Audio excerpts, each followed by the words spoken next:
And it says in that same article, you can pull that back up, Sabbatai Ziva's legacy has had a long-lasting effect on the region as a whole. This is referring to modern Turkey, including the Danme of Turkey, a society of crypto-Jews who for centuries presented themselves as Muslims, but continued to consider themselves Jewish with Sabbatai as their prophet.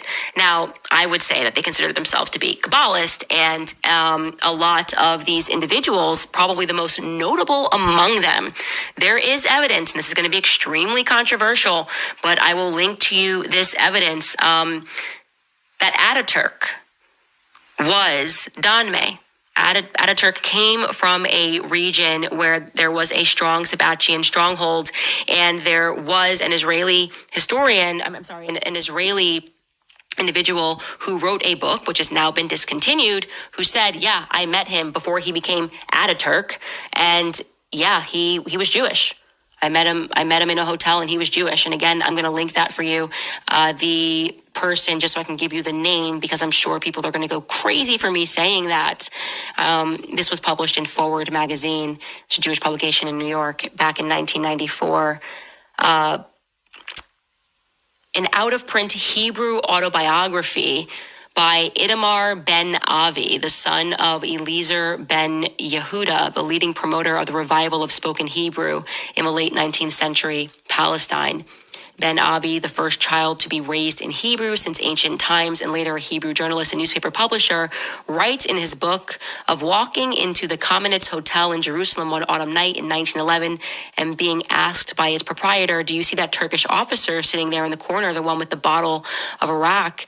Yes, he's one of the most important officers in the Turkish army. It goes on, and it talks about how he looked at him and thought it was weird that soon-to-be Ataturk had piercing green eyes, and then Ataturk intimated to him that, he was Danme, that actually he was not at all actually a Muslim. So that's obviously extremely controversial. Again, I will link this. It is a matter of debate, but the point is that these people do exist, and to think about that in a larger scale of people who are falsely converting to other faiths and then causing wars or participating in wars and upheavals is a very scary, not a thought, an understanding, okay? That is an understanding.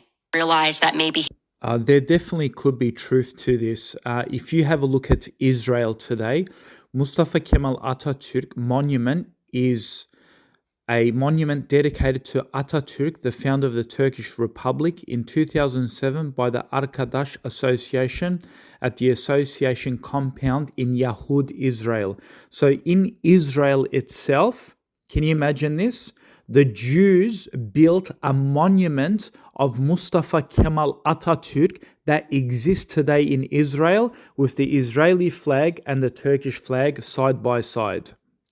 The location of the monument is in Arkadaş Association in Yahud Monoson in Israel. So that adds to the suspicion of Ataturk's lineage, his blood lineage to Israel. Was he sent by the Israeli Jews to destroy the Khilafah in Turkey? Mossad does it today, don't they? Mossad agents do it all over today. So was the Mossad agent then doing this with Ataturk? Why else would they build a monument of Ataturk in Israel? And what is even more interesting is that the Ataturk followers in Turkey, there's a person named Özcan Kaplan. You can have a look here. Özcan Kaplan, right? And he says, God bless Israel and the Israeli army. Have a look. God bless Israel and the Israeli army. He then goes on to say, God bless the Israeli army, right? You go to his profile, Ataturk, look. Ataturk. So these Mason, they still exist in Turkey today. And they commemorate Mustafa Kemal Ataturk.